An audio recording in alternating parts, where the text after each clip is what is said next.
বাংলাদেশের স্বার্থে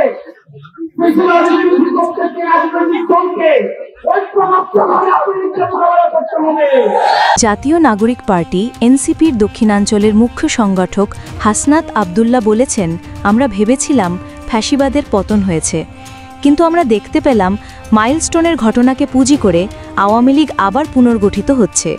রাজনৈতিক দলগুলোকে আহ্বান করব বাংলাদেশের স্বার্থে ফ্যাসিবাদ বিরোধী রাজনৈতিক দলগুলোকে ঐক্যবদ্ধভাবে আওয়ামী লীগকে মোকাবিলা করতে হবে। ব্রাহ্মণবাড়িয়া শহরের জাতীয় বি আব্দুল কুদ্দুস মাখন পৌর মুক্তমঞ্চে বৃহস্পতিবার ২৪ জুলাই দুপুরে জুলাই পদযাত্রা পরবর্তী সমাবেশে এসব কথা বলেন তিনি। হাসনাত আব্দুল্লাহ বলেন, অতীতের শাসকরা আমাদের একটি ভঙ্গুর স্বাস্থ্য ব্যবস্থা দিয়ে গেছে। আপনি রাস্তায় বের হন, বাসে চাপা পড়ে মারা যাবেন। আপনি হাসপাতালে যান, চিকিৎসার অভাবে মারা যাবেন। বিমান দুর্ঘটনায় মারা যাবেন, লঞ্চ দুর্ঘটনায় মারা যাবেন।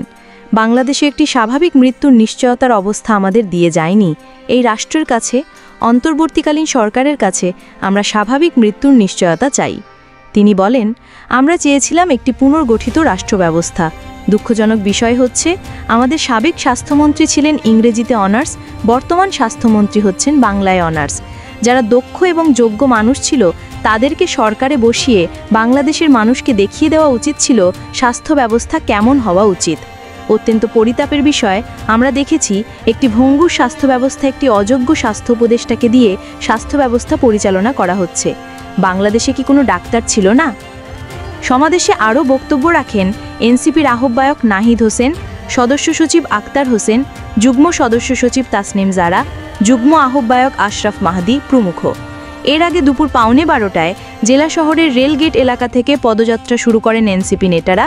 এনসিপির আহ্বায়ক নাহিদ ইসলাম ছাড়াও পদযাত্রায় অংশ নেন এনসিপি সদস্য সচিব আক্তার হোসেন, সিনিয়র যুগ্ম সদস্য সচিব তাসনিম জারা, মুখ্য সংগঠক দক্ষিণাঞ্চল হাসনাত আব্দুল্লাহ, মুখ্য সংগঠক উত্তরাঞ্চল সার্জিস আলম, মুখ্য সমন্বয়ক নাসির উদ্দিন পাটোয়ারি, সিনিয়র যুগ্ম আহ্বায়ক সামান্তা শারমিন ও যুগ্ম আহ্বায়ক মৌলানা আশরাফ মাহাদি সহ দলটির বিভিন্ন পর্যায়ের নেতারা।